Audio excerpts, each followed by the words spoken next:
Hello everyone, so today I will be giving a sample problem about heating and humidifying. So problem number 1, air enters a heating coil at 20 degrees Celsius dry bulb temperature and 50% relative humidity. It is heated to 40 degrees at constant humidity ratio. Find the final relative humidity and the enthalpy change per kilogram of dry water.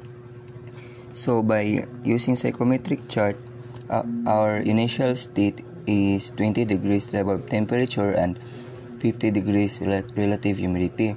So our humidity ratio 1 or our initial humidity ratio will be 0.0073 kilogram per kilogram of dry air, and our initial enthalpy will be 38.5 kilogram per kilogram of kilojoules per kilogram of dry air.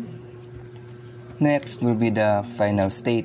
So by using again the psychrometric chart, our final dry bulb temperature is 40 degrees Celsius, and we will use our initial humidity ratio.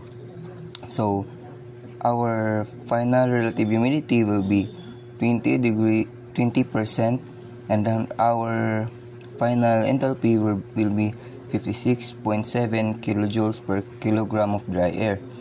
So the change in enthalpy will be the delta H is equals to H sub 2 minus H sub 1. So let's just substitute.